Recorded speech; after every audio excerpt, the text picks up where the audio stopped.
शिव महापुराण की जय। पुराण पुरुषोत्तम भगवान की जय। हो गया। स्वस्ति श्रीमन्महागणाधिपतये नमः। बोलिए हनुमान जी महाराज की जय। अक्षत गृहीत्वा सबसे पहले भगवान श्री हनुमान जी का संचार पदयो प्रदक्षिण विधि स्तोत्राणि सर्वा गिरो यद्यत् कर्म करोमि तद्यदखिलं शम्भो तवाराधनम्। आस्तोषाय नमः, नीलकंठाय नमः। शिव महापुराण का ध्यान करेंगे सभी भक्तजन। शुक्लां ब्रह्म विचार सार परमा माध्यम जगद्व्यापिनी वीणा पुस्तक धारणीं अभयनां जाड्यन्धकारवहं भर के दृग पात्र में प्रेम का जल पद पंकज नाथ बखारा करो। अहो ब्रजराज यही विनती तेरे चरणों में मन को लगाया करो। श्री वृंदावन विहारिण्यै नमः। ध्याये ध्यानं समर्पयामि। चढ़ा दीजिए पुष्पों को। चतरस्रवारिष्ठानः तिलकं गन्धाक्षपुष्पाणि समर्पयामि। टीका लगाइए।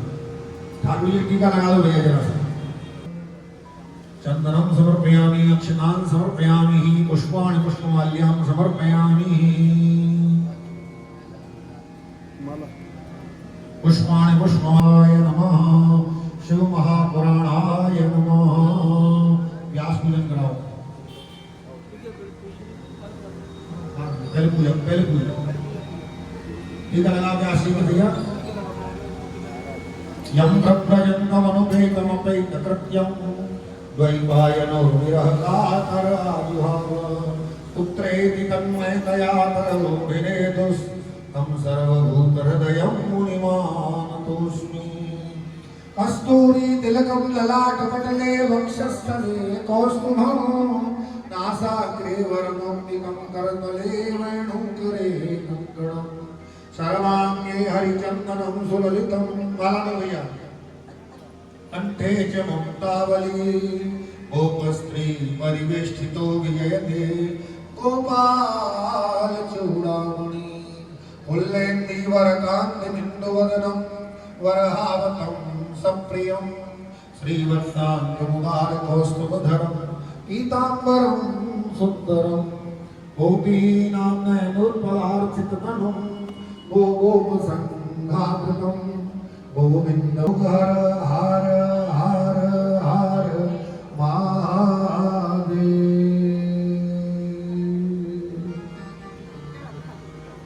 भगवान दोनों तीनों जगह चला दो तक मुक्त चलने दो, ठीक है। मुक्त चलेगा तो मुक्त पुनः ततो विभवनामसासन नरने अभिततो विराजयाय विराजो अधिपूरुखः तजातो अजर्षदपश्चात् भूमिमतो पुरः तस्मान्न्यासर्वभूतः सम्भ्रणं प्रघनायं पशुसाञ्चक्रेवाय्याधारण्य ग्राम्यासजे तस्मान्न्यासर्वभूतः सामानि जङ्गिरे नन्दारुषिजङ्गिरे तस्माद्यजायत तस्मादजायत तजेते शोभयादतः लाभो अजङ्गिरे तस्माज्जाता अयामयः तं जगनं बहिर्दिवं चतुर्भं प्रिया उर्खञ्जायत चन्द्रमा मनसो जातचक्षुः सूर्यो अजायत भूताद्वायुष्य प्राणस्य मुखः अग्निरजायत नाभ्याः शीतन्तरिक्षगुं शीष्णो योः समवतः भगवान की जय। यह शिव पुराण शिव जी की आरती कीजिए। शिव चरणों में ध्यान अपना कीजिए। यह शिव पुराण शिव जी की आरती कीजिए।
हरि ओम जलेन शीतलीकरणं मा पुष्पादेवादि आत्माभिवन्दनम्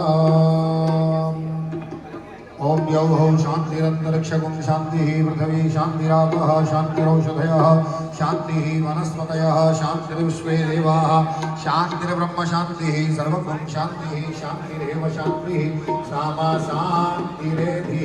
पुष्पांजलि कराना जैसे पुष्पांजलि भैया पुष्पांजलि कराना। हाँ आरती दे दो सबको, पुष्पांजलि करें यजमान। पुष्प ले लीजिए हाथ में, पुष्पांजलि करो। जल छिड़को मुनि, जल छिड़को बेटा।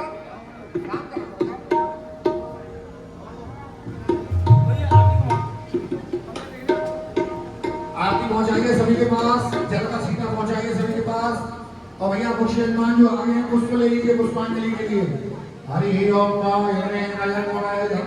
तुंडाय धीमहि तन्नो दन्ति प्रचोदयात्। हरि ओम गणाम्बिकायै च विद्महे कर्मसिद्ध्यै च धीमहि तन्नो गौरी प्रचोदयात्। हरि ओम तत्पुरुषाय विद्महे महादेवाय धीमहि तन्नो रुद्रः प्रचोदयात्। शाखाभ्यां समरिवाराभ्यां सयुधाभ्यां सत्यकाभ्यां श्री उमा महेश्वराभ्यां मंत्रोष्पांजलि समर्पयामि।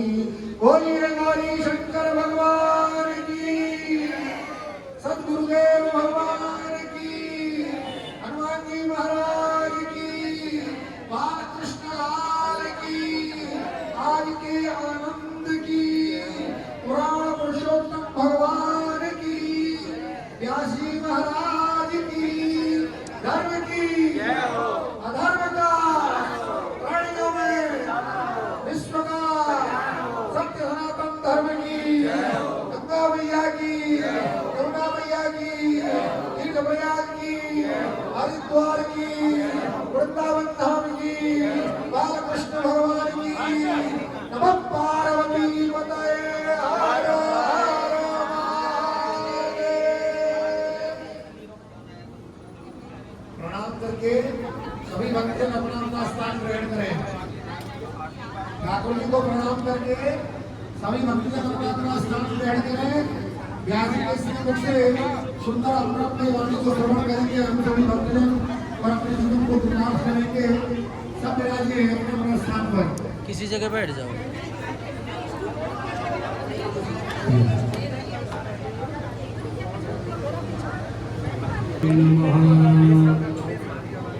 मैं देख लूँगा, वो मैं देख लूँगा। राधा कृष्ण मेरेभ्यो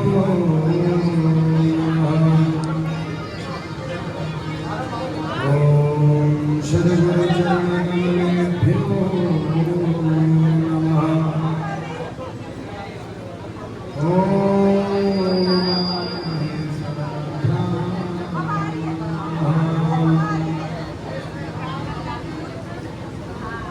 गजाननं भूतगणाधिसेवितं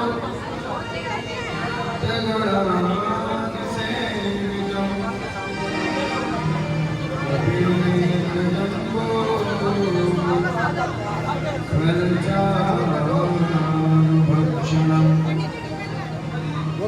उमासनं विनाशकारिणम् नमामि विघ्ने सर्वपापविमोचनं। नमामि विघ्ने सर्वपापविमोचनं। गुरुर्ब्रह्मा गुरुर्विष्णु गुरुर्देवो महेश्वरः। गुरुर्साक्षात् परं ब्रह्मा तस्मै श्री गुरवे नमः। अखण्डमण्डलाकारं व्याप्तं येन चराचरं तत्पदं दर्शितं येन ओए सुन ना। चमत्कार हो गए वहाँ पे? तस्मै श्री गुरवे नमः। ध्येयं सदा परिभवग्नमभीष्टदोहम् तीर्थास्पदं शिवविरञ्चिनुतं शरण्यम् नृत्याद्रिहं प्रणतपालभवाद्रिपूतम् वन्दे महापुरुषते चरणारविन्दम् यं ब्रह्मावरुणेन्द्ररुद्रमरुता शरणन्ति देवस्तवै वेदै साङ्गपदक्रमोपनिषदे गायन्त्यं श्यामगा ध्यानावस्थितगतेन मनसा पश्यन्त्यं योगिनो यस्यां तन्न विदुसुरासुरगणा देवाय तस्मै नमः। जय जय श्री राधारमण जय जय नवल किशोर जय गोपी चित चोर प्रभु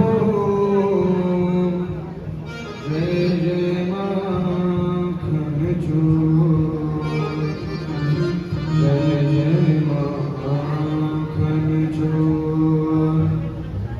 गंगा तरंग रमणीय जटा कलापम गौरी निरंतर विभूषित वामभागम्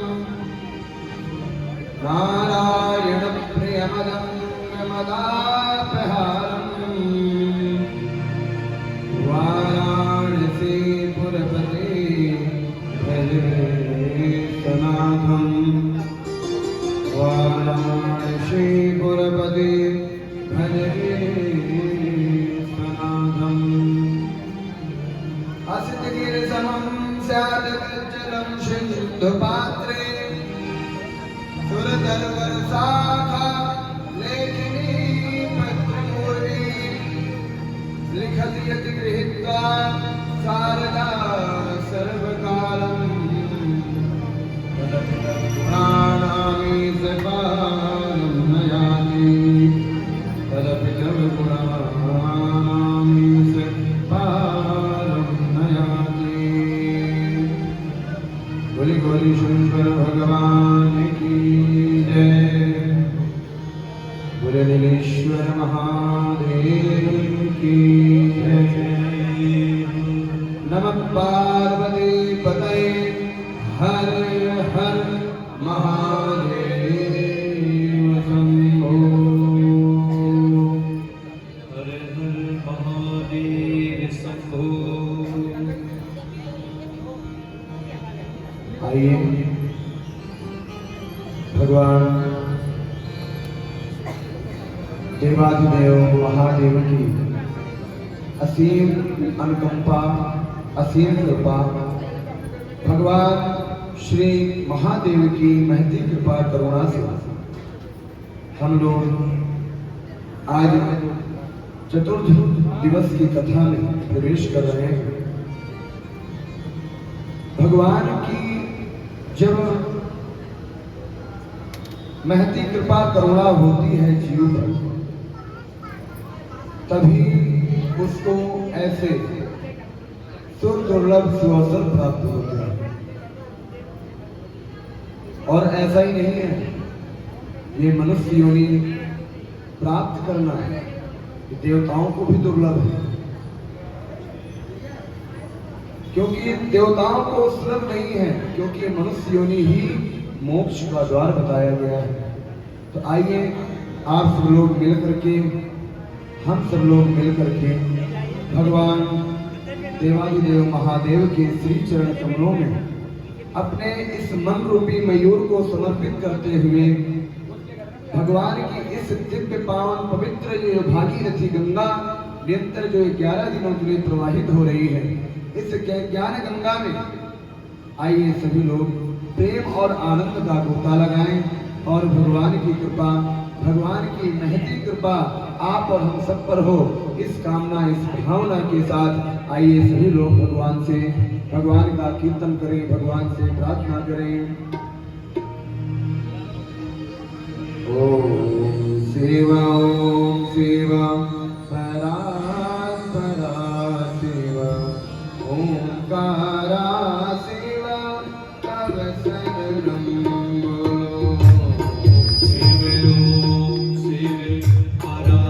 ताली बजाते हुए सभी लोग।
तव शरणं बोलो सेवा ओम सेवा परा परा सेवा ओंकारा सेवा तव शरणं बोलो सेवा ओम सेवा परा परा सेवा ओंकारा सेवा तव शरणं बोलो सेवा ओम सेवा परा परा सेवा ओंकारा सेवा तव शरणं बोलो सेवा ओम सेवा परा परा सेवा ओंकारा सेवा तव शरणं बोलो ओंकारा सेवा तव शरणं बोलो ओंकारा सेवा तव शरणं बोलो ओंकारा सेवा तव शरणं बोलो ओंकारा सेवा तव शरणं बोलो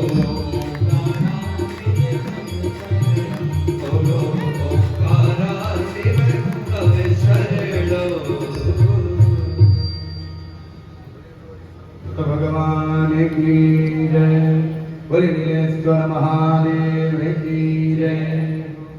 देखो बिजली जो जयकारा में आप ना करंट नहीं है जोर तोड़ वाला जयकारा लगाओ है ना। बोले गौरी शंकर भगवान की बोले नीलेश्वर महादेव की नमः पार्वती पतये हर हर महादेव। कल की कथा में देखें कितना सुंदर भगवान का प्राकट्य हुआ, कितना सुंदर भगवान का प्राकट्य हुआ और ब्रह्मा जी को भगवान का जो क्रोध था उसका सामना करना पड़ा। आप सब लोगों ने श्रवण किया था कल। और सभी लोग सभी भगवान नारायण और साथ में भगवान ब्रह्मा जी सभी देवता ऋषि मुनिगण इत्यादि सभी लोग जो है मिल करके फाल्गुन मास शुक्ल पक्ष और चतुर्दशी का दिन था। उस दिन सब लोगों ने जो है मिल करके भगवान का पूजन किया और वो तिथि भगवान को इतनी पुण्यदायी हो गई और इतनी प्रिय हो गई कि भगवान कहने लगे, भगवान महादेव कहते हैं कि उस दिन जो मेरी पूजा नहीं करता उस दिन वो पापी जो है मनुष्य बहुत अधम पापी होता है, महापापी होता है। फाल्गुन का महीना शुक्ल पक्ष चतुर्दशी जिसे आप हम सब लोग शिवरात्रि के नाम से जानते हैं। तो भगवान शिव कहते हैं कि उस दिन जो मेरी पूजा नहीं करते वो महापापी होते हैं। तो इसलिए भगवान शिव की असीम अनुकंपा असीम कृपा के साथ उस दिन बड़े प्रेम भाव के साथ शिवरात्रि का बहुत बड़ा विधान बताया गया है। शिव महापुराण में बहुत बड़ा विधान बताया गया है, इसका जो है व्रत भी बताया गया है। और कहा शिवरात्रा हो रात्रा निराहारो जितेन्द्रियः अर्चद्वयथं न्यायं यथा वरं अवंचकः। कहा अहोरात्रा भगवान की जो है शिवरात्रा अहोरात्रा, ये जो भगवान की जो शिवरात्रि आती है ना उस दिन रात्रि का जो अर्धरात्रि का जो पूजन का विधान है वो बहुत उत्तम बहुत पवित्र और भगवान शिव को बहुत प्रिय माना गया है। भगवान शिव कहते हैं कि उस दिन शिवरात्रि वाले दिन जो मेरा नियम से संयम से निराहारो जितेन्द्रियः, निराहार मतलब कोई आहार ना करके। अब आप सोचो भैया देखो आहार तो नहीं करेंगे है ना, और मगर कूटू की पूड़ी और सब्जी आलू की और साबुदाना इत्यादि पा देंगे, मतलब आहार मतलब अन्न नहीं ग्रहण करेंगे। मगर यहाँ कहा गया है निराहारो जितेन्द्रियः, मतलब किसी भी प्रकार का कोई आहार उस दिन नहीं होना चाहिए। अच्छा कोई जैसे सामर्थ्यवान नहीं है, थोड़े शरीर से कमजोर हैं, बहुत ऐसे हो जाता है ना कि कोई बीमारी हो फिर उनकी जो है इच्छा है कि हम शिवरात्रि रहें। देखो अभी आज की कथा ना पूरे नियम के ऊपर है, आज किसी का वर्णन नहीं है। भगवान की जो है पूजा कैसी होनी चाहिए, भगवान का व्रत कैसे होना चाहिए, भगवान को बेलपत्र कैसे चढ़ाना चाहिए और भगवान का प्रसाद ग्रहण करना चाहिए या नहीं ग्रहण करना चाहिए, आज वो मात्र इस विषय में ही चर्चा हो जाए। सदाचार के विषय में भी चर्चा आज होगी। तो कहा निराहारो जितेंद्रियः, इस दिन जो भगवान का पूजन करता है और कैसे करता है, निराहार हो करके करता है। और जितेंद्रियः, उस दिन कम से कम अपनी इंद्रियों को अपने काबू में रखो, अपने बस में रखो, क्योंकि आपकी इंद्रियां इधर उधर न भटक पाए। व्रत का महत्व तभी होता है जब आप कोई भी व्रत, किसी का व्रत रखो, चाहे भगवान शिव का हो, चाहे नारायण का हो, चाहे जो भी आपकी इष्ट है, दुर्गा मैया का हो, किसी का भी हो, जो भी हो, उनका व्रत कैसे रखना चाहिए, एक तो निराहार होकर के और अपनी इंद्रियों को अपने बस में रख करके। मन बोला यार हमारा व्रत तो है मगर चलो इंडिया गेट घुमाते, समझना नहीं, आप उस दिन हो तो अपने मन को अपने काबू में रखो। सोचो कि चलो आज यहाँ घुमाते हैं, आज चिड़ियाघर घुमाए, आज यहाँ घुमा, नहीं, आप व्रत हो तो मात्र जिस देव के लिए, जो अपने आराध्य के लिए, अपने इष्ट के लिए जो आप व्रत हो, तो पूरा दिन जब तक व्रत पूर्ण नहीं हो जाता तब तक उन्हीं के पूजा बंधन में और उन्हीं के ध्यान में ही पूरा दिन और पूरी रात्रि बिताना चाहिए। ये मैं नहीं कह रहा, इस महापुराण कथा में जो है, महापुराण में ये लिखा है।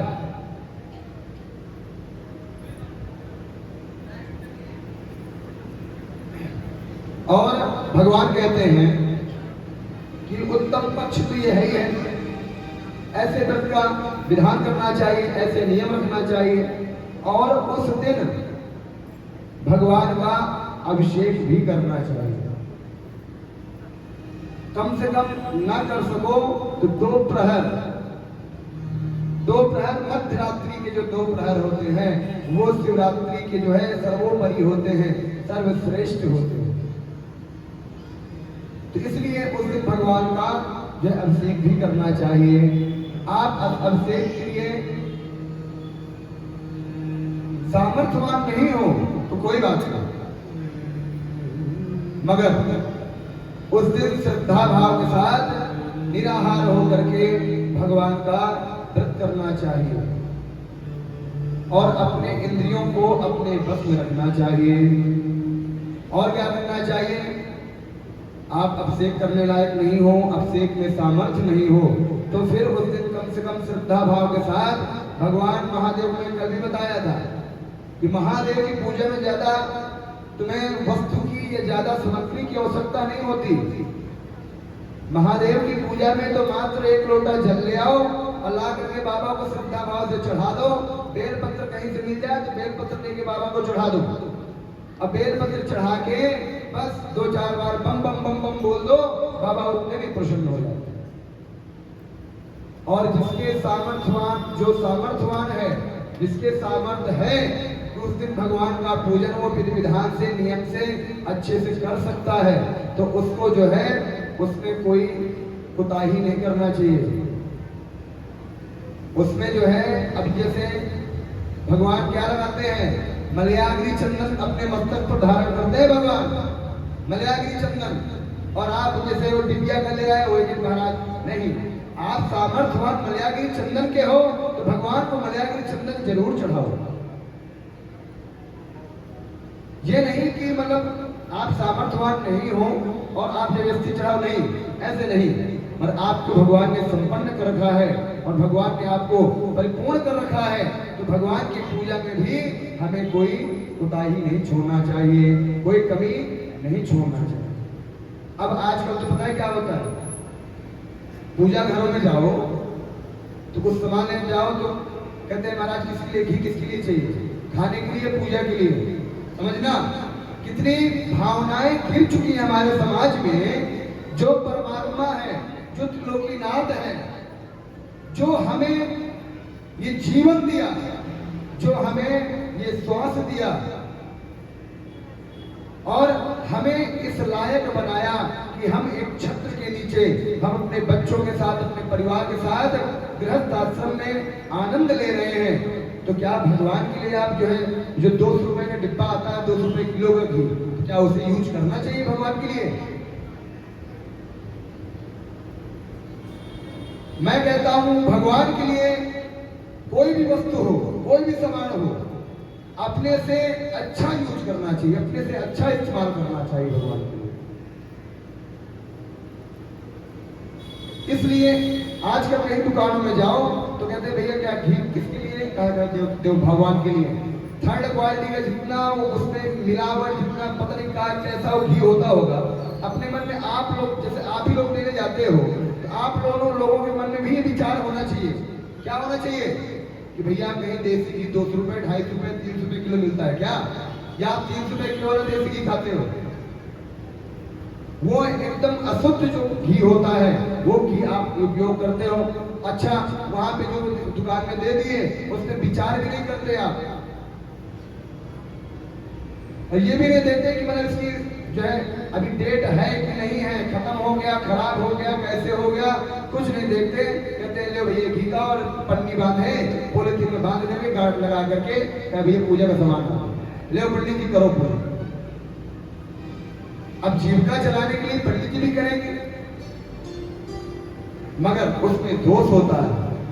क्यों? आप सामर्थ्यवान हो, मैं नहीं कहता कि आप ठाट बाट से पूजा करो, लाखों करोड़ों फूंक करके पूजा करो, नहीं। आप भगवान का एक दीपक भी चढ़ा रहे हो ना, एक दीपक भी जला रहे हो, और एक जो है आप चंदन भी लगा रहे हो, तो वो भी कम से कम उसको तो शुद्ध लाओ, उसको तो पवित्र लाओ। कम से कम भगवान को जोत लगाओ तो वो तो कम से कम पवित्र भगवान के सामने जल सके और उसका फल हमें मिल सके। तो शिवरात्रि के दिन जो सामर्थ्यवान है उनको तो क्या करना चाहिए? बढ़िया भगवान का न ज्यादा कर सके, 4 प्रहर की पूजा न कर सके, 8 प्रहर की पूजा न कर सके, तो मध्यरात्रि में जो 2 समय होते हैं, 2 प्रहर होते हैं, उन प्रहरों की पूजा तो भगवान की जरूर करना चाहिए। और जो सामर्थ्यवान नहीं है वो मात्र भगवान को जल अर्पण करे और भगवान का चिंतन अपने हृदय में निरंतर करता रहे, उसी में उसका कल्याण हो जाएगा। बोले गौरी सुंदर भगवान की, तो उसमें उसका कल्याण हो जाएगा। तो इस शिवरात्रि की बहुत बड़ी महिमा बताई गई। अच्छा, एक चीज और बताया गया कि ये जो भगवान मध्यस्थ, जो कल युद्ध में बताया गया कि ब्रह्मा और विष्णु जी के बीच में जब भगवान अग्नि स्तंभ बन करके खड़े हो गए थे, तो वो तिथि कौन सी थी? कहा मार्गशीर्ष था, और मार्गशीर्ष में भगवान का अत्रा नक्षत्र, यानी कि जब मार्गशीर्ष आता है, मार्गशीर्ष यानी अगहन जब आता है, मार्गशीर्ष आता है, तो मार्गशीर्ष में जब अत्रा नक्षत्र आता है, उस दिन पहला जो शिवलिंग उत्पन्न हुआ था, जो प्रकट हुआ था, अग्नि स्तंभ के रूप में जो प्रकट हुआ था, तो वो कब हुआ था? मार्गशीर्ष में अत्रा नक्षत्र में हुआ था। ये सब चीजें ना याद करने वाली है।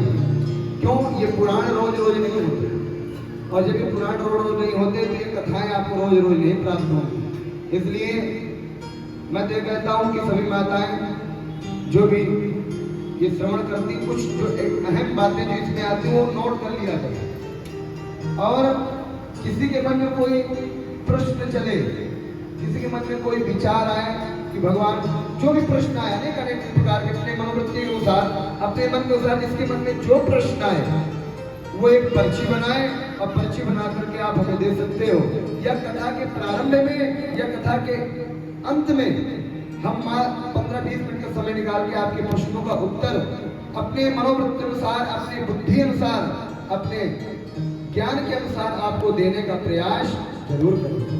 इसलिए जिसके मन में जो प्रश्न आए वो एक छोटा सा जो है लेटर बनाए, इतना छोटा सा, उसमें 2 शब्द जो अपने उसके प्रश्न हो बना करके वो यहाँ पे पहुंचाए, और उसे देख करके हम 15-20 मिनट जो भी आपके प्रश्न होंगे उन प्रश्नों के उत्तर देने का प्रयास करेंगे। तो कहा भगवान का शिवलिंग कब उत्पन्न हुआ था? भगवान का शिव मार्गशीर्ष का महीना था और उसमें अत्रा नक्षत्र थी। अत्रा नक्षत्र को भगवान अग्नि स्तंभ के रूप में प्रकट हो गए थे।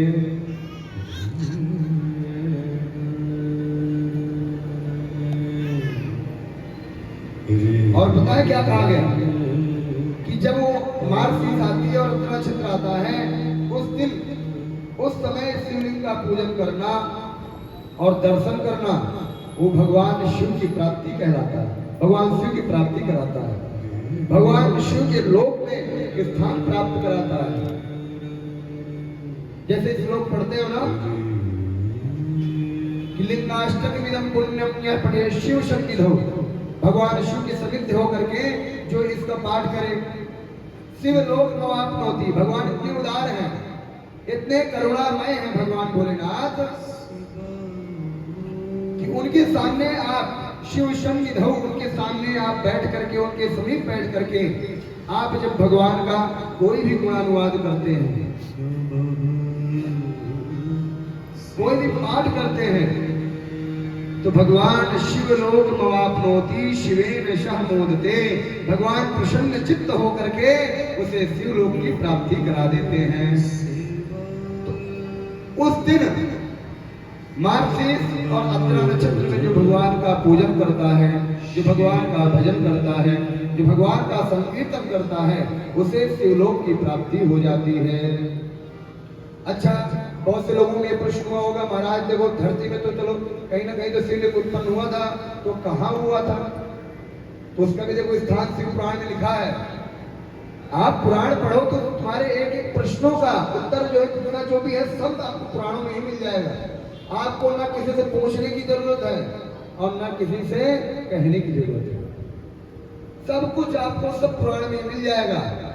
इसीलिए मैं कल कह रहा था कि हर घर में कम से कम 5 दोहे, श्री रामचरितमानस का आप संस्कृत नहीं पढ़ पाते तो कोई बात नहीं, आप 5 दोहे श्री रामचरितमानस का प्रत्येक घर में पाठ हो, उस घर में तो दुख दरिद्रता दूर हो जाएगी और साक्षात मां लक्ष्मी वहां वास करने लग जाएगी और आपसी प्रेम जैसे भगवान सबका, भगवान राम कैसे ख्याल रखते सबका रखते थे ना, वैसे ही प्रेम उमड़ जाएगा और रह सब में उत्पन्न हो जाएगा और सब में प्रेम उत्पन्न होकर के सब छोटे बड़े का आदर सम्मान करना सीख जाएंगे। क्यों इतने अगूढ़ बातें श्री रामचरितमानस में लिखी हैं। तो वो स्थान कौन सा था जहां शिवलिंग प्रथम शिवलिंग उत्पन्न हुआ था, जब अग्नि स्तंभ उत्पन्न हुआ था? तो कहा भैया वो दक्षिण भारत में हुआ था। और दक्षिण भारत में कहा? अरुणाचल, अरुणाचल प्रदेश एक अलग है, वो नहीं, दक्षिण भारत में भी एक अरुणाचल है और वहां जो है विद्यमान है भगवान, विराजमान है कौन? अरुणेश्वर महादेव, वो वहां पे विद्यमान है। और वो इतना पवित्र क्षेत्र है कि कहा गया कि वहां पर जो जाता है और वहां पे धर्म कर्म यज्ञ इत्यादि करता है उसे 100 गुना फल वहां प्राप्त हो जाता है।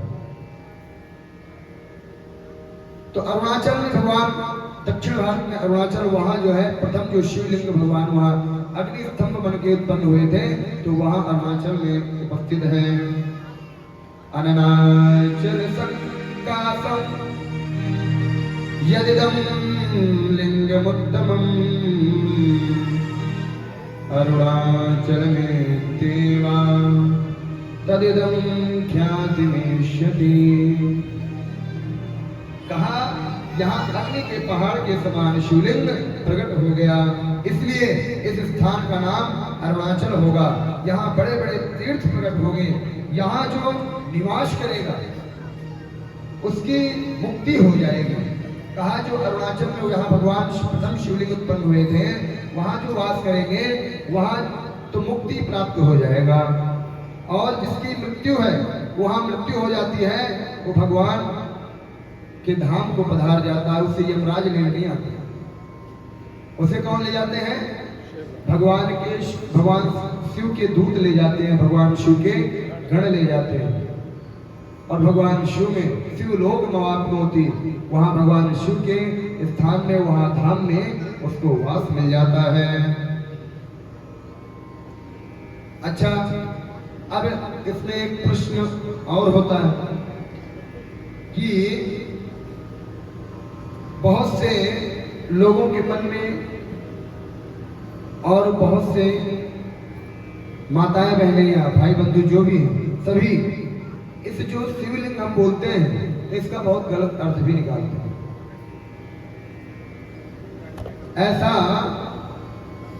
पद्म पुराण में एक कथा आई थी। किसी व्यक्ति ने शिवलिंग का अर्चन किया और भगवान का अर्चन किया करता था, मगर वो शिवलिंग का अर्थ बहुत गलत निकालता है। देखो, ये अधिकतर सभी लोगों के मन में ये प्रश्न होता है। बहुत से लोग तो जानते हैं और बहुत से लोग इस बात को नहीं जानते। जो नहीं जानते, अरे नहीं छूना नहीं, पार्वती मैया रुष्ट हो जाएंगे, है ना। तो इसमें पूरा जो शास्त्र को मानते हो, ग्रंथों को मानते हो, तो ग्रंथ में और शास्त्रों में इसका पूरा निरूपण दिया गया है। इसका जो भगवान जो शिवलिंग है, इस शिवलिंग का पूरा अर्थ जो है अच्छे से समझाया गया है। इसमें जो प्रसाद चढ़ता है उसमें किसका अधिकार होता है, किसका अधिकार नहीं होता, किसको पाना चाहिए, किसको नहीं पाना चाहिए, सब कुछ लिखा है और सब आज यही चर्चा यही होनी है इसमें, ठीक है। तो कहा कि पद्म पुराण में एक कथा आई थी और उस कथा में पद आती है और उस कथा में पद कहा गया कि एक व्यक्ति जो है भगवान शिव का अर्चन किया करता था, मगर वो शिवलिंग का अर्थ गलत निकालता था, तो उसको जो है महाघोर पाप लगा।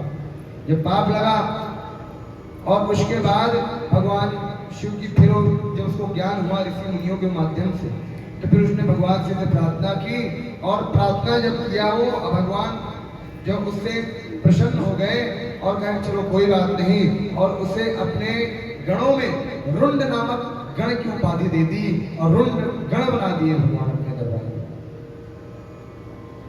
बोले अरुणेश्वर महादेव की जय। उसको जो है भगवान ने अपना पार्षद बना लिया और रुंड गण बना लिया।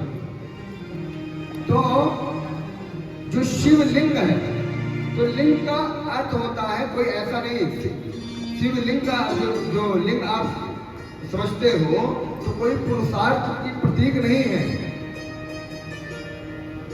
पुरुषार्थ नहीं है कोई, मतलब जो है पुरुष को पहचाने या स्त्री को पहचाने नहीं। लिंग का मतलब होता है प्रतीक। कैसे? वो भगवान शिव के प्रतीक हैं। जब मैंने आपको पहले अभी ये कथा सुनाई रहा था कि प्रथम शिवलिंग तब उत्पन्न हुआ था जब ब्रह्मा विष्णु जी की लड़ाई हो रही थी, है ना। तो मध्यस्थ भगवान अग्नि स्तंभ के रूप में वहां खड़े हो गए थे। अग्नि स्तंभ के रूप में खड़े हुए, ब्रह्मा जी ऊपर ढूंढे, विष्णु जी नीचे, और कोई अंत नहीं पाए। जब अंत नहीं पाए, थक हार करके वो सब ऋषि मुनियों के साथ मिल करके उन्होंने फिर उसका पूजन किया था। वही प्रथा वहां से प्रथम शिवलिंग वहां से उत्पन्न हुआ और प्रथम शिवलिंग की पूजा वहां से उत्पन्न हुई थी, वहां से प्रारंभ हुई थी। तो लिंग मतलब होता है प्रतीक, यानी जो भगवान शिव की ये जो पिंड स्वरूप जो प्रतिमा है, ये भगवान शिव का प्रतीक है। लिंगम लक्षण युक्तत्वान् मम लिंगम भवेदिदं तदिदं नित्यं अभ्यर्यं शिवाभ्यामत्र पुत्रको। अच्छा, एक पद्म पुराण में ये भी कहा गया कि लिंगानि विष्णु नारिक्षी, तो ये तो भगवान विष्णु के प्रतीक, तो भगवान विष्णु प्रतीक क्या शालिग्राम जी को तो प्रतीक होता है। मतलब लिंग का यहाँ भी तो शालिग्राम में लिंग कहा गया ना, कहा गया लिंगानि विष्णु, भगवान विष्णु, तो भगवान विष्णु का प्रतीक शालिग्राम स्वरूप। ऐसे ही भगवान शिव का प्रतीक जो पिंड है, भगवान शिव का प्रतीक है। भगवान शिव और शिवलिंग में भेद नहीं समझना चाहिए। जैसे हम भगवान विष्णु और भगवान शालिग्राम में कोई भेद नहीं समझते, ठीक उसी प्रकार भगवान शिव और भगवान शिवलिंग में कोई भेद नहीं समझना चाहिए। बोले नीलेश्वर महादेव की जय हो। और मेरा क्षेत्र वही बनता है जहां शिवलिंग की स्थापना होती। भगवान कहते हैं, ये किसको उपदेश दे रहे हैं? भगवान विष्णु जी को, सभी ऋषि मुनियों को, ब्रह्मा जी को उपदेश दे रहे हैं और कह रहे हैं कि जहां मेरी शिवलिंग की स्थापना होती है वहीं मेरा क्षेत्र बन जाता है और मैं वहीं स्थापित हो जाता हूं। और स्थिति, सृष्टि, स्थिति, संहार, तिरोभाव, अनुग्रह, ये 5 मेरे जगत संबंधी कार्य हैं।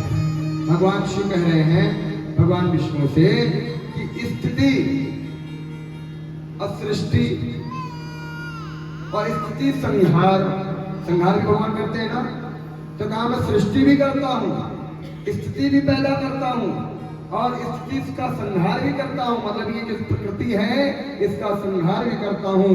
तिरोभाव, अनुग्रह, ये सारे क्या है? मेरे संबंधित कार्य हैं, ये मेरे मेन कार्य हैं, मैं ये कार्य करता हूं और ये नित्य सिद्ध है। इस 5 की चर्चा की है। बोले भक्त वत्सल भगवान की जय। और कहा, क्या कहा? उपादिदं निजं मंत्रं ओंकार मुरो मंगलम् ओंकारो मन्मुखा जग्गे प्रथमं मत्प्रबोधकः। देखो भगवान क्या कहते हैं, जो आप पंचाक्षर मंत्र जपते हो ना, ओम नमः शिवाय, इसके बारे में हम आगे चर्चा रही है। कहा जो ओम है, ओम को क्या बोलते हैं? प्रणव, प्रणव, प्रणव बोलते हैं ओम को।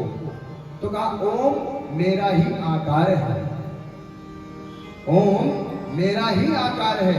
भगवान शिव ऐसे कह रहे हैं। और भगवान विष्णु ने कहा कि तुमने मेरा स्मरण नहीं किया। किसको कहा? ब्रह्मा जी को कहा कि तुमने मेरा स्मरण नहीं किया। मेरा स्मरण किया होते तो तुम्हारी बुद्धि मलिन नहीं होती, और जो तुम्हारी बुद्धि मलिन नहीं होते तो तुम ऐसे अपराध नहीं करते जैसे तुमने अपराध किए। भाई भगवान विष्णु की प्रतिष्ठा को मिटाने के लिए ब्रह्मा जी वहां गए थे ना, और जाकर के बोले कि मैं श्रेष्ठ हूं। तो भगवान उसी बात में कल युद्ध हुआ था कथा में, असलियत में नहीं, कथा में कल युद्ध हुआ था ना। इसी बात में श्रेष्ठता। अभी हम कुर्सी के लिए सब लड़ते हैं, लड़ाई तो कुर्सी की मेन है। कहा क्या?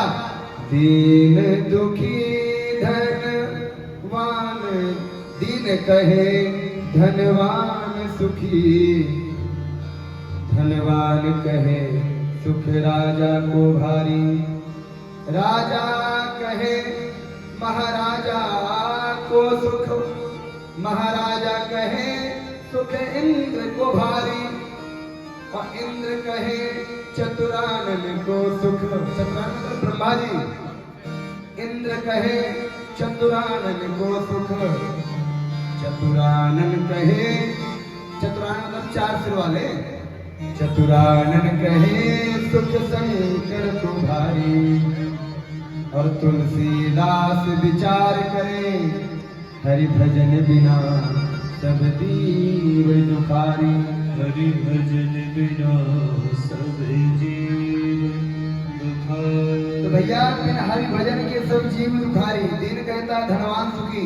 अब बेचारा जो दीन है, अब आप यहाँ काम करने आए तो क्या जब 500 के 700 के 1000 के लिए 20-20 मंजिला में चढ़ जाता है ऊपर, और कैसे? रस्सी में यहां से बांध देते हैं, उसको बांध देते हैं, और बेचारा 1000 रुपए के लिए पूरा 20 मंजिला ऊपर से लटका रहता है, पिंड करता रहता है दीवार में, है ना। और वो मनी मन सोचता है, क्या सोचता है? देखो कितने ठाठ है इनके, हम पसीना यहाँ बहा रहे हैं, धूप में कर रहे हैं, बढ़िया एसी में अंदर घुसे। तो दीन क्या कहता है? दीन कहे धनवान को सुख। धनवान की जरूर क्या कहती है, उसको वहां संतुष्टि नहीं है। धनवान वहां संतुष्ट नहीं है। अब वो क्या कह रहा है? धनवान कहे सुख राजा को भारी। कह रहा है भगवान ने धन तो दिया है, मगर यार बताइए राजा मेरे पर हुक्म चलाता रहता है, कर मांगता है? तो वो भी दुखी। अच्छा, राजा कहे महाराजा सुखी। राजा धनवान राजा को सुखी मानता है, और राजा किसको सुखी मानता है? महाराजा को सुखी मानता है। कहता है बताओ, मैं अपने राज्य को चला तो रहा हूं, मगर ये जो सम्राट, जो एक राजाओं में सम्राट होते थे ना, चक्रवर्ती सम्राट, जैसे हमारे दशरथ जी महाराज चक्रवर्ती सम्राट थे। तो जो बाकी राजा होते हैं वो चल करके आते हैं, और आ करके जो महाराजा होते हैं तो महाराजाओं को कर देते हैं। तो वहां भी दुखी। तो महाराजा कहे सुख इंद्र को भारी। कहता है देखो, अब पृथ्वी उसके अंडर में, उसके अधीन क्या पृथ्वी? भाई सम्राट पूरी पृथ्वी का ही तो होता है महाराजा। राजा जो है देश बाई देश होते हैं, अलग अलग देश के राजा होते हैं। तो जो महाराजा होता है वो पूरे पृथ्वी का महाराजा सम्राट होता है।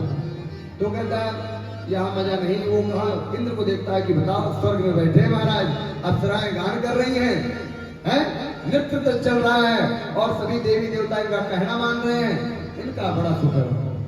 तो भैया सुखी कोई नहीं है। जहां देखोगे अपने से ऊपर। अच्छा, को तन दुखी को मन दुखी, को धन बिन रहते उदास, और थोड़े थोड़े सब दुखी, दुखी राम के दास। तो तुलसीदास जी कहते हैं भैया क्यों? खुश वही है, आनंद में वही है जिसके हृदय में श्री सीताराम जी, भगवान शिव पार्वती, भगवान राधा कृष्ण जी जिसके चरणों हृदय में जो है विराजमान है और स्थापित है, विद्यमान है, संसार में वही सुखी है। अच्छा ये सोचो, चलो ठीक, जीवन भगवान हमें देता है, समझना बात, जीवन भगवान देता है। अब जीवन भगवान देता है तो क्या ये शरीर जो है काया है, ये क्या एक जैसी रहती है? नहीं रहती है। ये समय परिवर्तित होने पर ये भी बदल जाती है, और जब ये वृद्धावस्था हो जाती है और जब इसमें जो दमखम होता है ना, निकल जाता है, जब बाहर प्राण जब बाहर निकल जाते हैं, प्राण पखेरु जब उड़ जाते हैं, तब इस शरीर की कोई मान्यता नहीं होती, और वो 24 घंटा रोकना बड़ा मुश्किल हो जाता है। कहते भाई जल्दी करो, नहीं गंध आने लग जाएगी। जिसने पाला, जिसने जन्म दिया, अपने मांस हड्डी रक्त से जो है तुम्हें संचालित किया, तुम्हें स्थापित किया, इस संसार में लाया, और वही जब परम गति को प्राप्त हो जाता है तो कहते हैं भैया जल्दी करो, लेकिन चलो नहीं तो इसमें से गंध आने लग जाएगी, दुर्गंध आएगी। इसमें बहुत सुंदर एक भाव,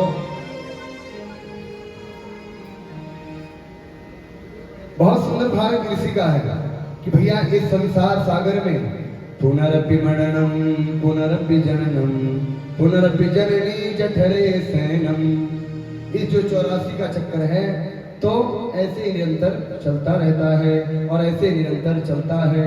तो इसलिए ये शरीर भी अपना नहीं है।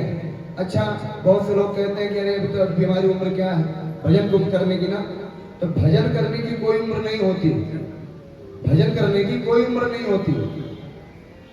ये श्वास का कोई ठिकाना थोड़ी ना है, ये कब तक का है? ये तो किराए का घर है, जब तक चले तब तक चले।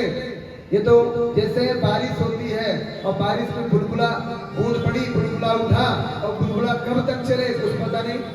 वो बुलबुला कुछ देर तक, बहुत देर तक चल जाता है, और देखते हैं कुछ देर बाद तो क्या पता वो हुआ और नष्ट भी हो गया। इसलिए इस संसार में जितना आप भगवान का भजन कर लें, भगवान का पूजन कर लें, भगवान का अर्चन कर लें, वही सार्थक हो जाता है। हमारे संदीप जी एक सुंदर सा भजन आपको सुनाएंगे कि जिस दिन सज धज के इस जाती मौत आएगी, तो ऐसे करके भजन बहुत अच्छा सुनाएंगे आपको, इसलिए उसका मंदिर पर आज कदम बढ़ा। सज धज कर जिस दिन मौत की सहजादी आएगी, सहजादी आएगी, ना सोना काम आएगा ना चांदी आएगी। सज धज कर जिस दिन मौत सहजादी आएगी, ना सोना काम आएगा ना चांदी आएगी।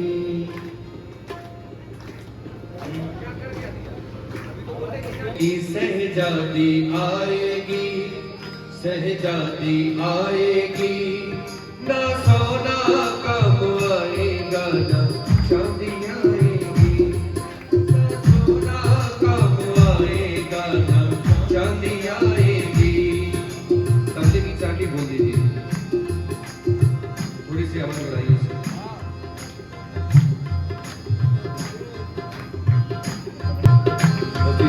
सज धज कर जिस दिन मौत की सहजादी आएगी, सहजादी आएगी, ना सोना काम आएगा ना चांदी आएगी, ना सोना काम आएगा ना चांदी आएगी। सज धज कर जिस दिन मौत की सहजादी आएगी, सहजादी आएगी, ना सोना काम आएगा ना चांदी आएगी, ना सोना काम आएगा ना चांदी आएगी। बोलिए शंकर भगवान की जय।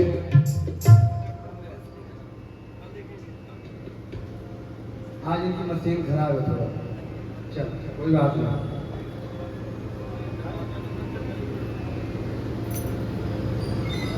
साथी है मित्र गंग के जल बिंदु पान तक।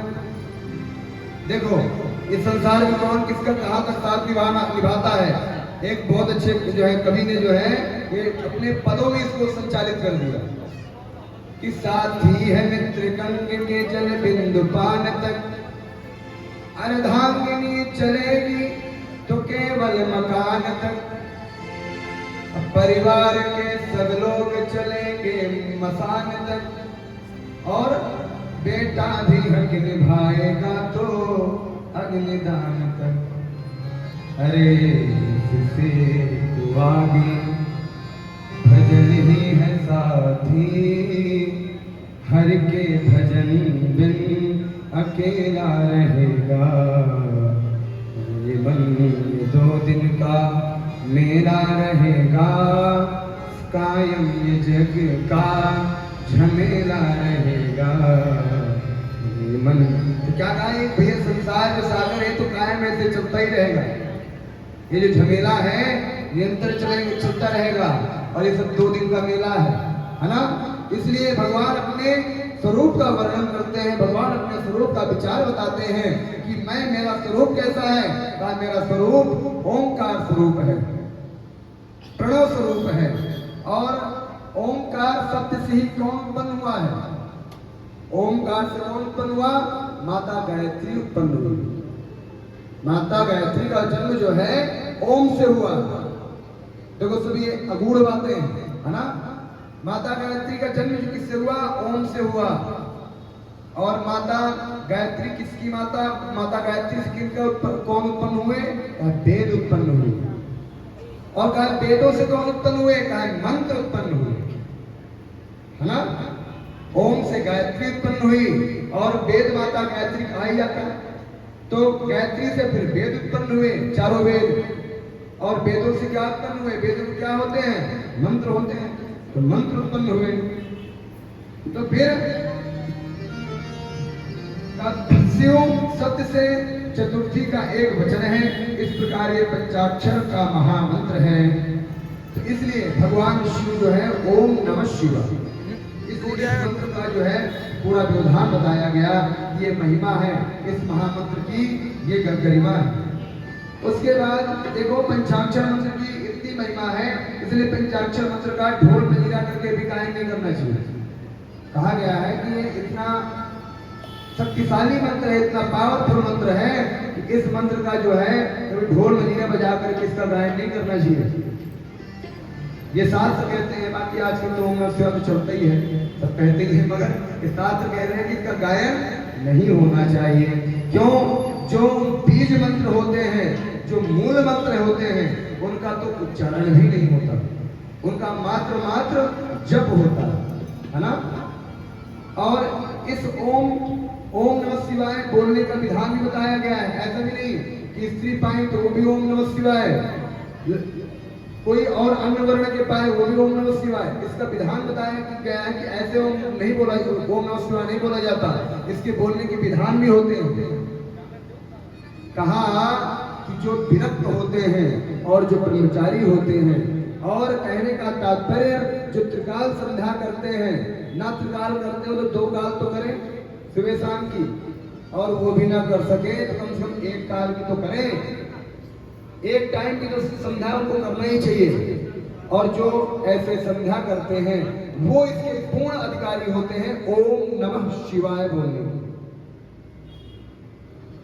अच्छा, जो संध्या उपासना नहीं करते, क्योंकि माताओं को अधिकार नहीं वेद पढ़ने का, माताओं को अधिकार नहीं व्यास गद्दी में मंच कथा करने का, माताओं का अधिकार नहीं होता व्यास मंच में वो कथा करें और तो उपदेश दें। मगर आजकल तो बहुत अच्छे कथा व्यास सब सामने हैं। मगर पुराण हमारे कहते हैं कि कोई कितना भी ज्ञानी हो जाए, मगर शास्त्रों का और पुराणों का जो अध्ययन होता है वो ब्राह्मण मुख से या संत मुख से ही होना चाहिए, है ना। ये इसका निरूपण बताया गया। तो कहा कि ओम नमः शिवाय इस शब्द का उच्चारण ढोल मंजीरे के साथ कभी नहीं करना चाहिए। और कैसे करना चाहिए? जैसे माताएं करती भी हैं, तो क्या बोले? नमः शिवाय या शिवाय नमः, है ना। तो इसलिए जो शिवाय नमः माताओं को बोलना चाहिए। क्या? शिवाय नमः। ये मंत्र श्लोक आपको ना विश्वास हो तो श्लोक भी है, श्लोक भी आपको इसमें लिखवा दूंगा। और पुराण में जो आप उसको देखना तो आपको पुराण को श्लोक मिलेगा, उसके नीचे उसका अर्थ भी मिलेगा। ऐसे नहीं कि मैं कोई बनावटी आप कहते हैं कि हम तो पंडित जी जपते हैं, हम तो कहते हैं, तो आप जो सब कर रहे हैं तो आप सब महानुभाव हैं, सब करें, कोई कुछ नहीं। मगर पुराण ऐसे कहते हैं कि उनको नहीं करना चाहिए। माताओं को ओम शब्द का भी उच्चारण नहीं बताया गया है, कि ओम शब्द का भी उच्चारण निषेध बताया गया है। इसलिए क्या बोलना चाहिए? शिवाय नमः, शिवाय नमः, शिवाय नमः मात्र बोलना चाहिए। और ओम नमः शिवाय किसका जप करना चाहिए? तो कहा उसको करना चाहिए जो विरक्त हो, जो संत हो और जो संध्या उपासना करते हो। ऐसा नहीं जन्म से ब्राह्मण उसको भी अधिकार नहीं है, ये मत सोचना कि ब्राह्मणों को भी अधिकार है ना। जो जन्म से ब्राह्मण उसको भी अधिकार नहीं है। किसको अधिकार है? जो संध्या उपासना करता है उसको अधिकार है। इतनी बड़ी महिमा बताई गई इसी पुराण में ओम नमः शिवाय की। तो ये जो है ओम नमः शिवाय की महिमा बताई गई। इसका जप का विधान बताया गया कि कैसे जप करना चाहिए, माताओं को कैसे करना चाहिए, और व्यक्तियों को कैसे करना चाहिए, ब्रह्मचारियों को कैसे करना चाहिए, ब्राह्मणों को कैसे करना चाहिए, सारा कुछ इसमें बताया गया है। क्या कहा? नमो निष्कल रूपाय, नमो निष्कल तेजसे, नमः सकल नाथाय, नमस्ते सकलात्मने। ब्रह्मा जी कहते हैं, हे निष्कल स्वरूप भगवान शिव,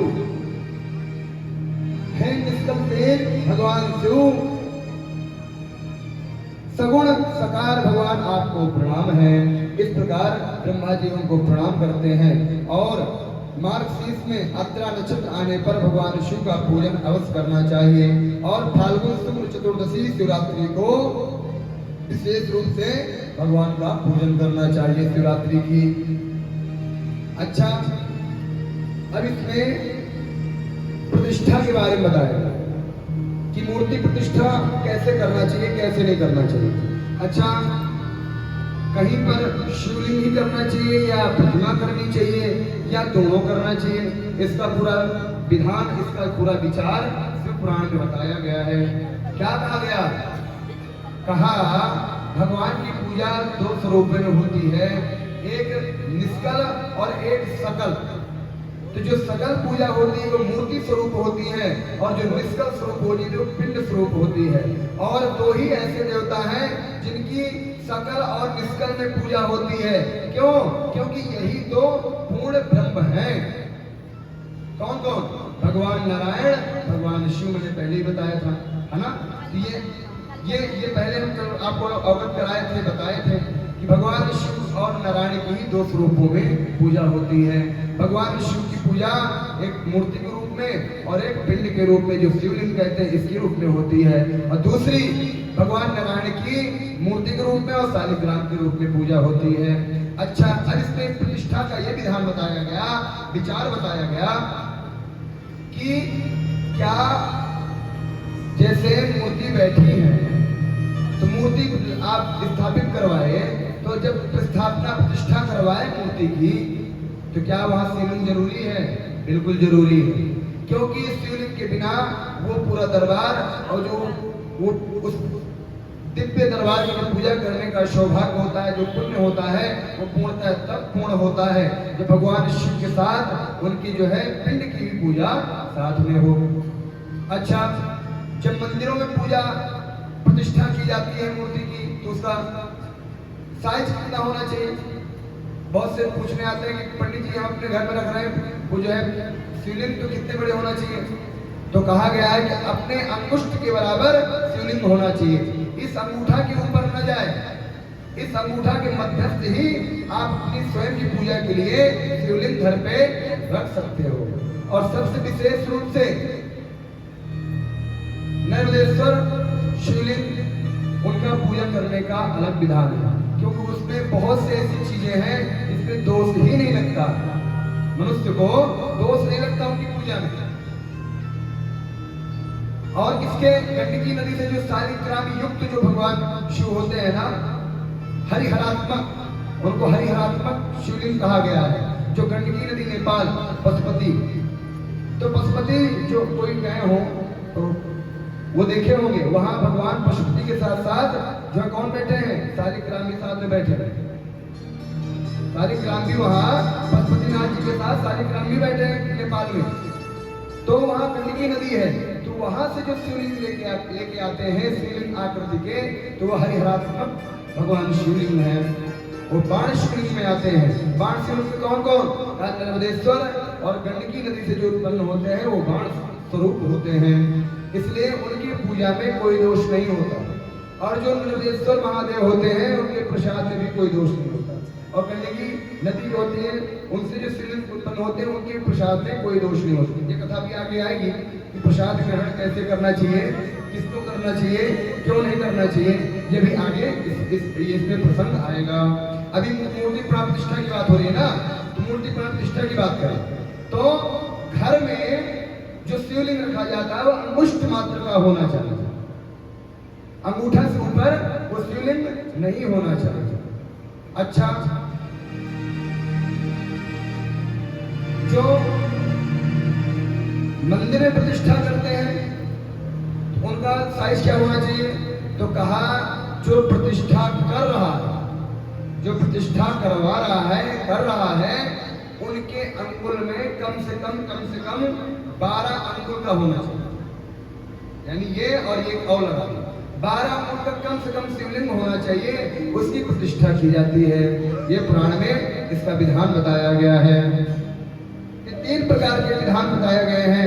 ऐसे लिंग पीठ महान फल देने वाला होता है। जिस द्रव्य से शिवलिंग हो उसी की जो जलहरी होनी चाहिए। कैसे? जैसे भगवान शिव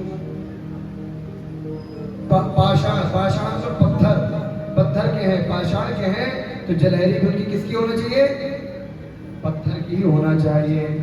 अच्छा, जैसे आप पार्थिव पूजा करते हो तो उनकी भी क्या होना चाहिए? उनकी भी जलहरी मिट्टी की होना, मतलब जिस धातु की जैसे आपकी जो है आपका जो शिवलिंग हो उसी धातु की आपकी जलहरी होना चाहिए, ये शिव पुराण में बताया गया है। करतुरे कांगुलनूनम जलेबी चाकथई वही, कहते हैं इससे बड़ा चाहे कोई भी बड़ा हो जाए 12 अंगुल का कम से कम शिवलिंग जो है जो स्थापना करते हैं उनके उंगलों में 12 अंगुल का कम से कम शिवलिंग होना चाहिए। एवं लिंगे च वीरे च पूजा पद प्रदा, दोनों एक साथ होने से पूजा की विशेष महिमा बढ़ जाती है। दोनों कौन? एक तो मूर्ति और दूसरा भगवान शिव, तो उसका महत्व उसकी महिमा जो है अलग हो जाती है, उसकी महिमा बढ़ जाती है। और जलहरी को शिवलिंग से अलग नहीं करना चाहिए। अच्छा, जैसे आप घर में बैठे या मंदिर में हैं तो भगवान शिव को जलहरी से अलग नहीं करना। अच्छा, इसमें जैसे किसी के मन में प्रश्न आए कि हम तो भगवान को रोज नित्य प्रति नहलाते हैं और नहला करके धो पोंछ करके फिर बैठा देते हैं जलहरी में। अब आप कह रहे हो जलहरी से हटाना नहीं चाहिए, है ना? जलहरी से हटाना नहीं चाहिए। तो कहा गया है कि जब आप प्रक्षालन यानी प्रक्षालन में साफ सफाई कर रहे हो, भगवान को नहला रहे हो, भगवान को उनका श्रृंगार कर रहे हो, उस समय आप जो है भाव श्रद्धा से उनका श्रृंगार उठाकर भी करते हो, तब भी उसमें दोष नहीं लगता। अन्यथा आप जलहरी से हटा करके भगवान शिव को रखते हो तो उसमें दोष लगता है। इसलिए जलहरी से भगवान शिव के पिंड को, भगवान शिव की प्रतिमा को नहीं हटाना चाहिए। पीठम अम्बामयम सर्वम शिवलिंगे च चिन्मयम। अब देखो कितना सुंदर भाव आया, है ना? कहा ठीक है, वो जलहरी से शिव जी को तो शिवलिंग को तो नहीं हटाना चाहिए, पर महाराज वो जलहरी क्या कौन है, कैसे? तो कहा वो साक्षात माँ अम्बा, माँ पार्वती का स्वरूप वो जलहरी होती है। तो जलहरी किसके स्वरूप है? माँ अम्बा का स्वरूप है, माँ पार्वती का स्वरूप है। तो आप एक शिवलिंग की पूजा जब करते हो ना, तो वो शिव, गौरी और शंकर दोनों की पूजा एक साथ ही हो जाती है ना? अच्छा, एक यहाँ पे बहुत सुंदर भाव है कि मानो माँ भगवती जगदम्बा पार्वती भगवान शिव को अपने करांजल में लेकर के, अपने करांजल में भगवान शिव को स्थापित कर रखे हैं। कैसे? देखो, आप अपने से हाथ बनाओ और देखो पूरी जलहरी बन जाएगी। भगवान माँ पार्वती अपने हाथों में भगवान शिव को विराजमान कराती है ना? तो माँ पार्वती जो है,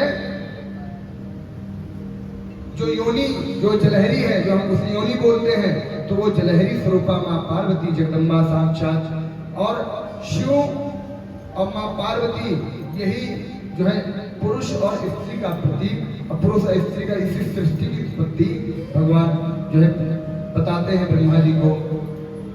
द्विजानां च नमः पूर्वम् अन्येषां च नमो नमोऽन्तगम् स्त्रीणां च केचित् इच्छन्ति नमोऽन्तं च यथा विधि। कहा जो जाति को संध्या करते हैं उनको नमः पूर्व में बोलना चाहिए, अन्यों के लिए अंत में नमः बोलना चाहिए। और 5 करोड़ देखो पंचाक्षर मंत्र भगवान शिव के सन्निध बैठ करके जो 5 करोड़ ओम नमः शिवाय का, ओम नमः शिवाय का जाप करता है, कैसा? द्विजानां नमः पूर्वम, जो द्विज है उनको नमः पूर्व बोलना चाहिए, बाकियों को क्या बोलना चाहिए?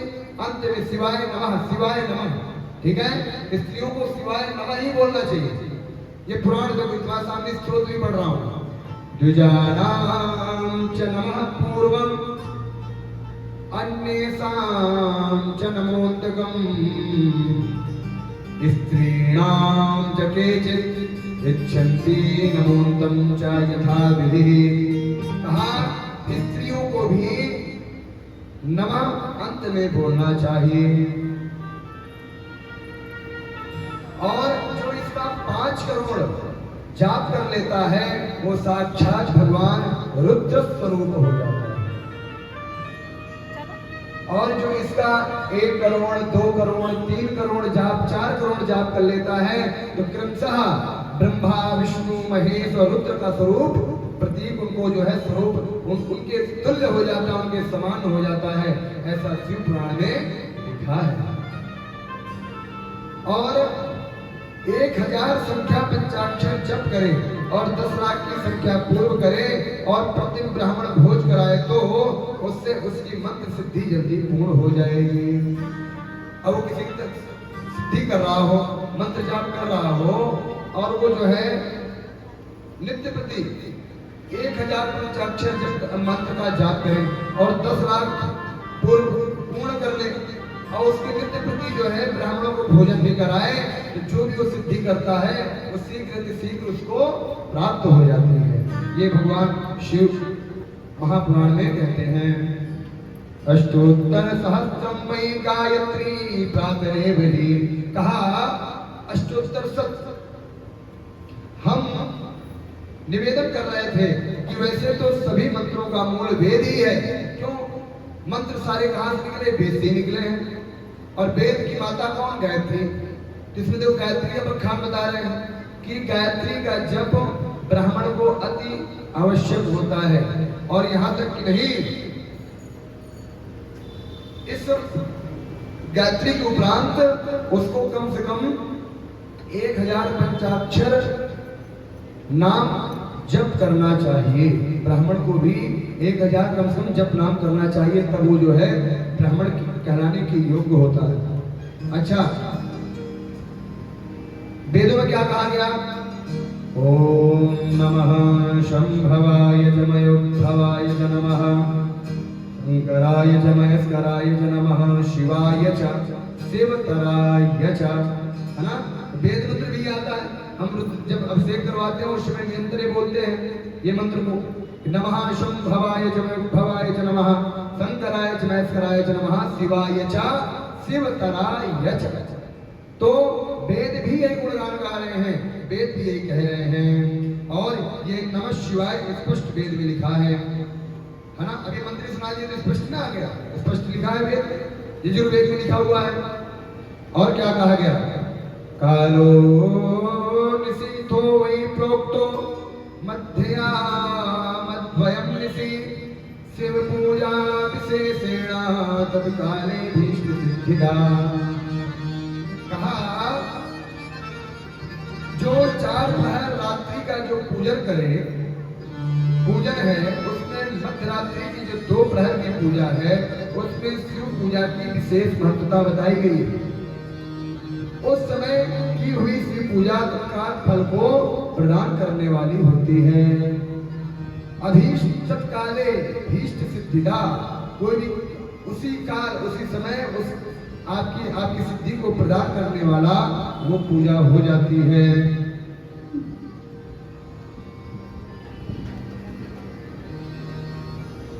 और कहा गया, अब देखो ये गायत्री का उद्बोधन किया गया। अब गायत्रियों के साथ साथ देखो हर प्रसंग थोड़ा हम मतलब विस्तार में नहीं जा रहे क्योंकि बहुत प्रसंग है। 24,000 श्लोक हैं और 24,000 स्तोत्रों में हम प्रयास ये कर रहे हैं कि आपको हम ज्यादा से ज्यादा श्रवण करा सके, जो मूल है वो आपको हम प्रदान कर सके, आप तक पहुंचा सके। कहा महाराज सागर में गागर मत भरना, सागर में गागर मत भरना, गागर में सागर भरना, है ना? तो हम वही काम कर रहे हैं, सागर में गागर नहीं भर रहे हैं। सागर से गागर कितने भी उठा लो कोई फर्क नहीं पड़ेगा, मगर सागर को गागर में भरेंगे वो बहुत बड़ा फर्क पड़ेगा, है ना? तो इसलिए हम जो विशेष बातें हैं वो आप सबको बताते हुए समझाते हुए आगे की कथाओं में और प्रसंगों में आगे बढ़ते जा रहे हैं। तो कहा अभी तक किसका बखान चल रहा था? गायत्री का चल रहा था, ओम नमः शिवाय मंत्र का बखान चल रहा था कि ये पंचाक्षर जो मंत्र है इसकी ये सिद्धि है, इसका ये प्रभाव है, ये सारा कुछ हम जो है इसमें समझ में आ रहा था ना। गायत्री के बारे में जाने, वेद के बारे में जाने, वेद साक्षात भगवान का नाम पुकार रहा है वो भी हमने सुना। अब आगे क्या? नदियों के बारे में बताया सूत जी महाराज ने। कहा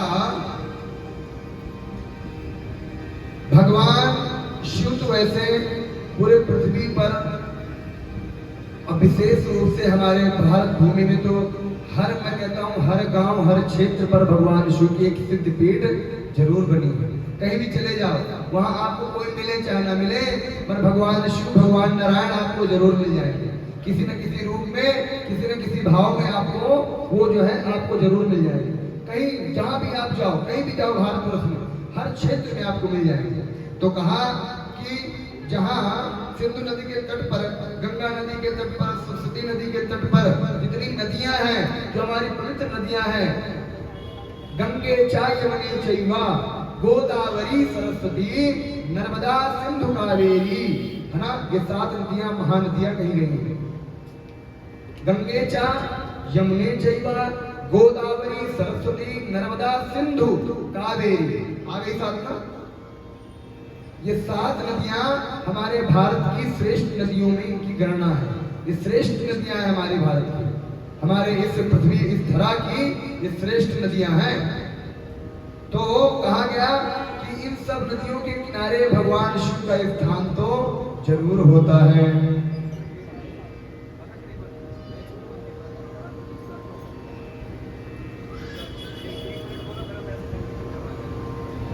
तो कहा हर नदी के तट पर भगवान शिव विराजमान हैं, भगवान शिव विद्यमान हैं।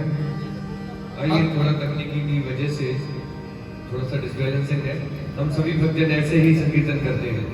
एक बार जरा दोनों हाथ खोलिए, बोलिए शंकर भगवान की जय। हरे हरे महादेव शंभो, सभी ताली सेवा करते हुए गाइए। देव शंभो काशी विश्वनाथ गंगे, जय हरे हरे महादेव शंभो काशी विश्वनाथ गंगे, जय हरे हरे महादेव शंभो काशी विश्वनाथ गंगे, काशी विश्वनाथ गंगे बाबा अमरनाथ गंगे, काशी विश्वनाथ गंगे बाबा अमरनाथ गंगे, ओ काशी विश्वनाथ गंगे बाबा अमरनाथ गंगे, काशी विश्वनाथ गंगे बाबा अमरनाथ गंगे। थोड़ा दोस्ती दूर कीजिए, जरा दोनों हाथ खोल के बोलिए शंकर भगवान की। अभी आप लोगों की आवाज नहीं आ रही है, आज थोड़ा सा करंट कम है। बोलिए देवादिदेव महादेव बाबा की जय। हरे हरे महादेव शंभो काशी विश्वनाथ गंगे, जय हरे हरे महादेव शंभो काशी विश्वनाथ गंगे, काशी विश्वनाथ गंगे बाबा अमरनाथ गंगे, काशी विश्वनाथ गंगे बाबा अमरनाथ गंगे, ओ काशी विश्वनाथ गंगे बाबा बैजनाथ गंगे, ओ काशी विश्वनाथ गंगे बाबा बैजनाथ गंगे। जय हरे हरे महादेव शंभो काशी विश्वनाथ गंगे, जय हरे हरे ताली से लगाते हुए जय हरे हरे महादेव शंभो काशी विश्वनाथ गंगे, जय हरे हरे महादेव शंभो काशी ओ काशी विश्वनाथ गंगे बाबा सोमनाथ गंगे, ओ काशी विश्वनाथ गंगे बाबा सोमनाथ गंगे। जय हरे हरे महादेव शंभो काशी विश्वनाथ गंगे, जय हरे हरे महादेव शंभो काशी विश्वनाथ गंगे, ओ बाबा अमरनाथ गंगे, ओ बाबा बैजनाथ गंगे, ओ बाबा पार्वती संगे, तब पार्वती पते हर हर महादेव।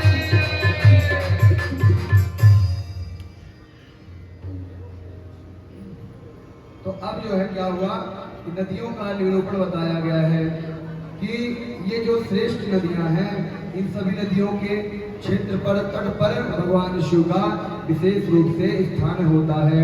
हर नदी के क्षेत्र पर, हर नदी किनारे जो ये 7 नदियां हैं, ये जो पावन पवित्र नदियां हैं, इन सभी नदियों के किनारे भगवान शिव का विशेष क्षेत्र तो है ही है।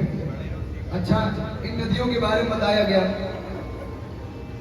कहा सरस्वती नदी के तट पर भगवान सरस्वती नदी 60 फुट वाली है, अर्थात सरस्वती मैया कितनी धाराएं हैं? 60 धाराएं। और वैसे ही गंगा मैया की 100 धाराएं हैं। इन सब की धाराएं बताई गई हैं कि किस नदी में कितनी धाराएं हैं। तो कहा सरस्वती में 60 धाराएं हैं और गंगा मैया में 100 धाराएं हैं। मकर राशि में सूर्य जब हो तो गंगा तट पर विशेष महिमा बढ़ जाती है। सोनभद्र नदी के 10 धाराएं, सोनभद्र नदी है ना, उसकी 10 धाराएं हैं। बृहस्पति के मकर राशि में आने से इनकी महिमा बढ़ जाती है। और नर्मदा जी की 24 धाराएं, माता नर्मदा की 24 धाराएं हैं। इनके तट पर निवास करके भगवान शिव की पूजा से वैष्णव पद की प्राप्ति हो जाती है। जो नर्मदा नदी के किनारे वास करके वहां अपनी कुटिया बना ले और वहां पे भगवान शिव का जो है ध्यान करे, भगवान शिव का पूजन करे, तो किसको प्राप्त हो जाता है? वैष्णव पद को प्राप्त हो जाता है। और क्या बताया गया? क्रीडारोधक पानम च स्नानम च ज्ञानदम विदो गोदावर्यां सिंहवासे स्नादात् सिंह बृहस्पतौ। कहा इस प्रकार से यमुना तट पर भी भगवान शिव विराजमान हैं। सरयू नदी के किनारे भी भगवान शिव विराजमान हैं। ऐसा कोई क्षेत्र नहीं, ऐसी कोई नदी नहीं जिसके किनारे भगवान शिव का कोई विशेष रूप से स्थान न हो, विशेष रूप से उनका क्षेत्र न हो। एक बात बहुत ध्यान सुनिए सब लोग कि भगवान सब नदियों का किस किस रूप में विराजमान है। अब एक बात कहते हैं ध्यान से, जैसे पाप नष्ट होते हैं, जैसे ध्यान करते हो, ध्यान करने से क्या होता है? पाप नष्ट होते हैं। वैसे अन्य किसी साधन से पाप नष्ट नहीं होते। चित्त की शुद्धि ध्यान से होती है, इसलिए थोड़ी देर भी सही पर अपने आराध्य का ध्यान अवश्य करना चाहिए। जब आप इन तीर्थ स्थानों में जाओ तो अब जो आपके इष्ट हो, जो आपके आराध्य हो, तो उस नदी के तट पर बैठ करके, नदी के किनारे बैठ करके अपने आराध्य का थोड़ी देर, ज्यादा समय ना हो तो थोड़ी देर बैठ करके उनका ध्यान जरूर करना चाहिए। और सर्वप्रथम गुरु का भी ध्यान करना चाहिए। गुरु के बारे में बहुत अच्छा से बताया गया। तन मन प्रेम से सुरत लगाई, प्रथम ध्यान गुरु का कर भाई। तब सूरत फिर सत्य में दीजे, निर्गुण सगुण सब लख लीजे। कहा गुरु का भी ध्यान, इष्ट के ध्यान से पहले अपने गुरु का ध्यान भी करना चाहिए वहां पर। क्यों? गुरु ही बताता है कि हमें परमेश्वर से कैसे मिलना है। गुरु गोविंद दोनों खड़े और काटे लागो पाओ, और बलिहारी गुरु आपकी जो गोविंद यो बताए। बलिहारी गुरु आपकी सुगोविंद दियो बता। तो गुरु का भी ध्यान करना चाहिए। कब? अपने इष्ट का ध्यान करने के पूर्व अपने गुरु का भी ध्यान करना चाहिए। तो आइए एक बार स्मरण करें, भगवान का चिंतन करें और प्रार्थना करते हुए भगवान का ध्यान करें, आनंद के साथ प्रार्थना करें। ओम ब्रह्म मुरारी सुराचित लिंगम, निर्मल भासित शोभित लिंगम, निर्मल शोभित विनाशन लिंगम,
प्रणमामि सदा शिवलिङ्गम् ॐ नमः शिवाय ॐ नमः शिवाय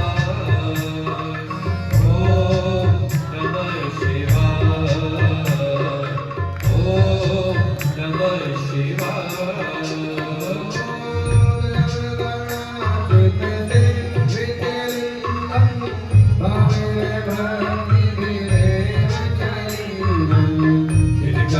कोटि प्रभाकर लिंगम प्रणमामि सदा शिवलिंगम तत् प्रणमामि सदा शिवलिंगम ओम नमः शिवाय सभी गाइए ओम नमः शिवाय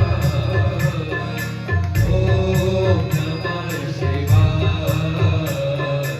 ओम नमः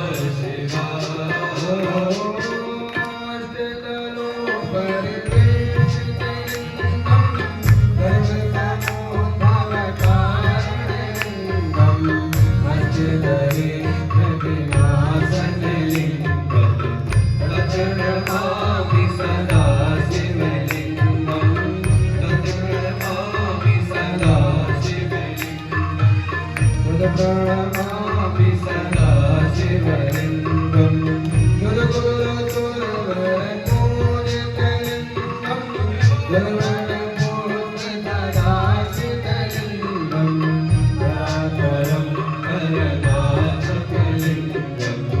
तत् प्रणमामि सदा शिवलिंगम प्रणमामि सदा शिवलिंगम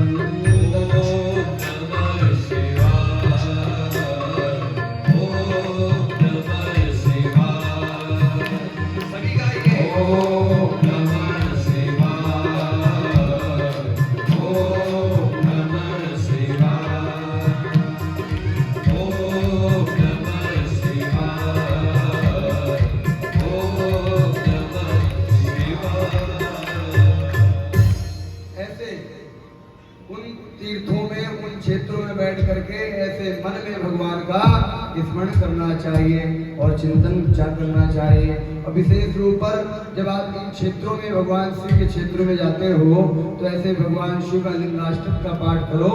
तो कहा गया है लिंगाष्टकमिदं पुण्यं यः पठे शिव सन्निधौ शिवेन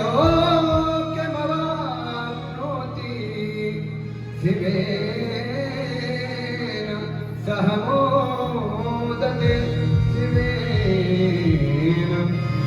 सह मोदते। तो इसलिए भगवान शिव का ध्यान करना चाहिए।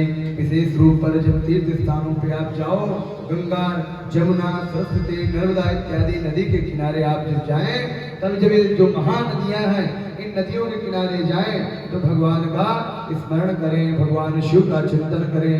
और भगवान का विशेष रूप से मैंने बताया ना कि कोई प्रतिमा हो अन्यथा ना हो भगवान शिव की, मात्र शिवलिंग जहाँ स्थापित है विराजमान है वही आप मात्र शिवलिंग की ही पूजा करते हो तो मां भगवती गौरी के साथ भगवान शिव की पूजा हो जाती है और वो पूजा पूर्ण हो जाती है।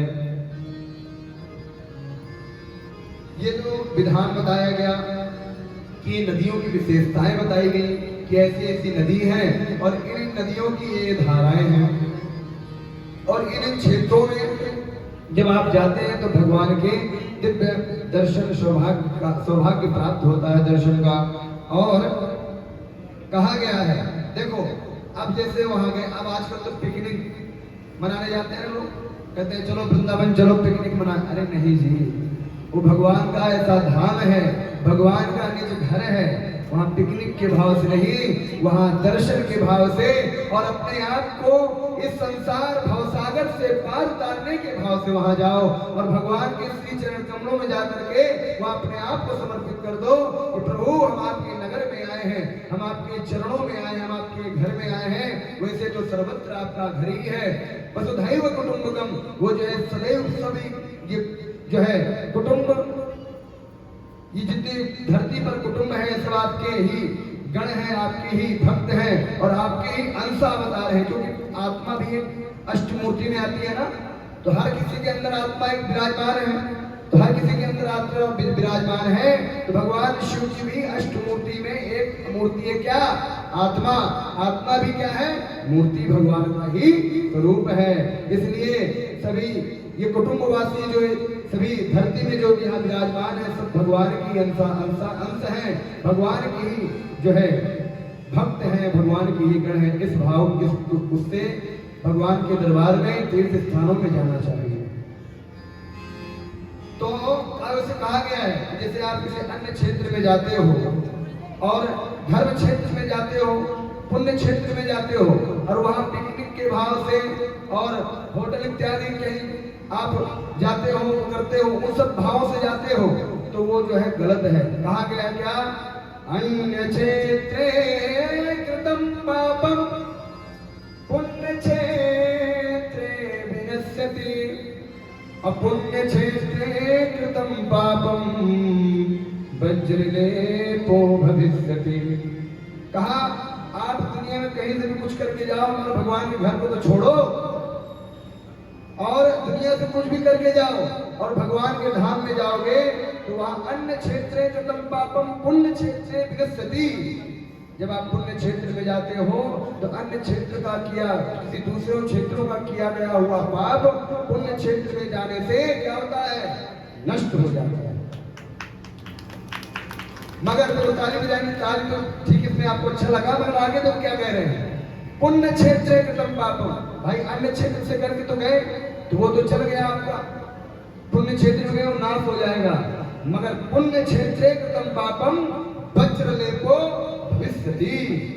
कहा जो आप पुण्य क्षेत्र में कोई पाप करते हो और वहां घूमने और पिकनिक मनाने के भाव से जाते हो तो पुण्य क्षेत्र कृतं पापम वज्रलेपो भविष्यति, वो वज्र के समान हो जाता है और वो कभी नष्ट ना होने वाला हो जाता है। हमारे राम बाबू जी कुछ कहना चाह रहे हैं कथा के मध्य में, तो थोड़ी दो शब्द इतना भी सुने, उसके बाद कथा में प्रवेश करेंगे। आज की जो कचौड़ी का प्रसाद है हमारे जो है ओटीलाल गुप्ता और सुशीला गुप्ता देवी की याद में उनके सुपुत्र राजीव कुमार गुप्ता और राकेश कुमार गुप्ता की तरफ से वितरण होगा।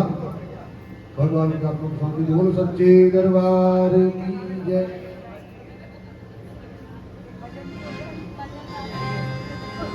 राधा रानी के चरण प्यारे प्यारे। झूम लो थोड़ा सा। कल हमने कहा था राधा रानी के लिए, तो एक बार जरा दोनों हाथ खोल के बोलिए राधे राधे। अभी आवाज नहीं आ रही, बोलो जरा राधे राधे, हर हर महादेव। तो राधा रानी के चरणों में, राधा रानी के चरण प्यारे प्यारे, राधा रानी के चरण प्यारे प्यारे, महारानी के चरण प्यारे प्यारे, महारानी के चरण प्यारे प्यारे। मुझे और जगत से क्या लेना क्या लेना, मुझे और जगत से क्या लेना क्या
राधा बहुत देर हो गई थी ना, और जब से कथा प्रारंभ हुई तब से आप लोगों की बैटरी भी चार्ज हुई थी, इसलिए ये करंट ऐसा, राधा रानी नाम का ऐसा करंट है ये कि ये तुरंत बैटरी जो है फुल करती है तुरंत। हाँ, यदि 5 मिनट के अंदर देखो सबके अंदर इतनी चैतन्यता, मुस्कुराहट आ गई, सब एकदम चैतन्य हो गए।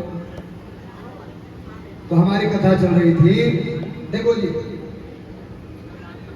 कथा में, सत्संग में संकीर्तन तो जरूरी है। क्यों? ये मन इतना चंचल है कि इधर से उधर भटकते ही रहता है। यहाँ कथा में बैठे हो, अब बहुत देर हो गए, 1 घंटा हो गए,